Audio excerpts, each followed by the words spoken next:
நமஸ்காரம். ஓம் மகாஷிஷர் குரு அகத்திய குருவே நமக. இன்றைய தலைப்பு மறுபிறவி.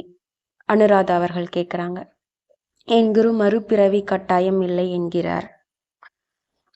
இதுக்கு அகத்திய முனிவர் சொல்றாங்க, உங்கள் குரு ஞானம் நிறைந்த உயர் இடத்தில் இருந்து பேசுகிறார். இது எல்லோருக்கும் பொருந்தாது. அவர் உங்களுக்கு ஒரு வாகனத்தையும் ஓட்டுநரையும் தருகிறார். ஆனால் டிக்கெட் வாங்க உங்களுக்கு பணம் தேவைப்படும். இந்த சூழலில் பணம் என்றால் என்ன? நீங்கள் திரட்டிய நல்ல சமஸ்காரங்கள் இல்லாமல் உச்சநிலையை அடைவது கடினம். உங்கள் குரு அனைவரையும் முன்னேற ஊக்குவிக்குகிறார்.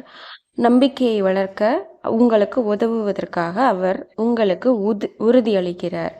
கடவுளை அறிவது கடினம் என்று அவர் சொன்னால் பல சீடர்களுக்கு அதை செய்ய விருப்பம் இல்லாமல் இருக்கலாம். உங்களை ஊக்குவிப்பதே உங்கள் குருவின் நோக்கம். நல்ல சமஸ்காரம் உள்ளவர்கள் தொடரலாம். மற்றவர்கள் நல்ல சமஸ்காரங்களை பெற முயற்சிக்க வேண்டும். யாருக்காவது சந்தேகம் இருந்தால் அந்த பாதையில் தொடர போதுமான நல்ல சமஸ்காரங்கள் அவர்களிடம் இல்லை என்பதை இது குறிக்கிறது. அனுராதா அவர்கள் திரும்ப கேள்வியை தொடர்றாங்க, அது எது என்று எனக்கு எப்படி தெரியும்? இதற்கு மகாமுனிவாக அகத்தியர் சொல்றாங்க, அதாவது அது என்ன கேட்குறாங்க அப்படின்னா, நல்ல சமஸ்காரம் இருக்கணும், இந்த வழியில் போகணும் அப்படின்னு எனக்கு ஒரு உந்துதல் வேணும். இப்போ நான் அகத்தியர் வழிபாடுன்னு ஒரு புக்கு எழுதியிருக்காங்க. ஏன், எதுக்கு, இதெல்லாம் யாராவது நம்புவாங்களா அப்படின்னு சில பேர் சொல்லுவாங்க. அப்படி தானே? சில பேர் இது தெய்வ வாக்காக எடுத்து ஐயனே சொல்லியிருக்காங்க, நான் இதுபடி ஃபாலோ பண்ணுவேன் அப்படின்னு இருப்பாங்க.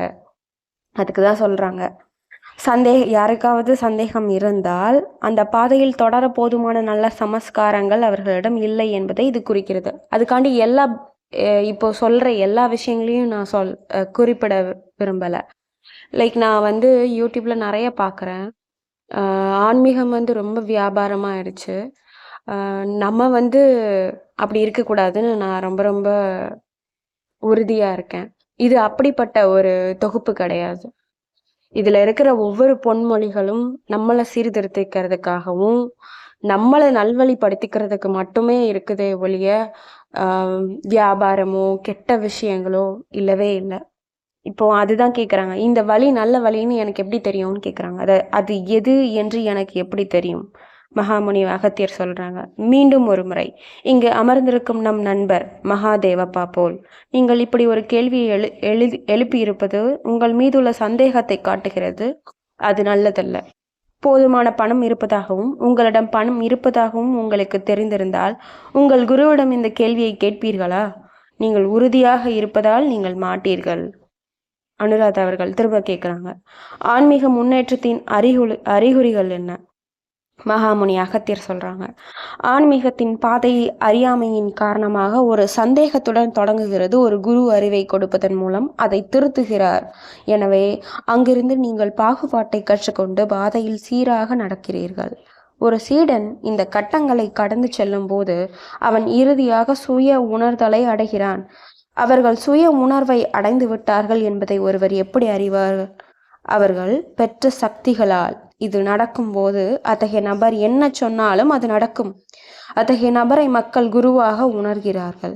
மக்கள் அத்தகைய மனிதனை ரிஷி என்றும் அழைக்கும் போது அவன் ரிஷியாகிறான். அவரை கடவுள் என்று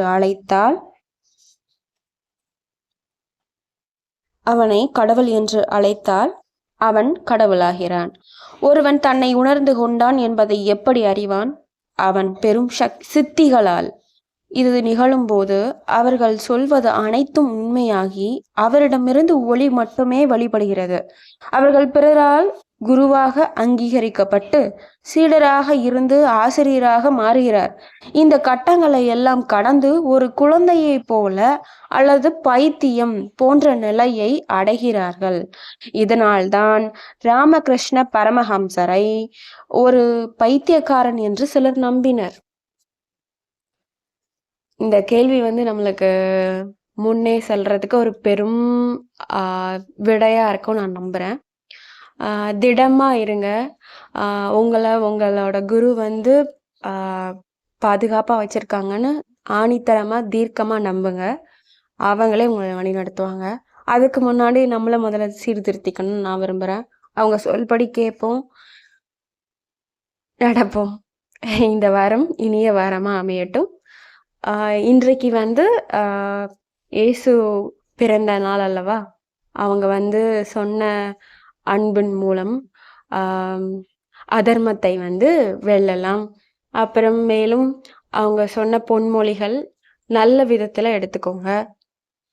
இந்த வாரம் இனிய வாரமா அமையட்டும். நமஸ்காரம்.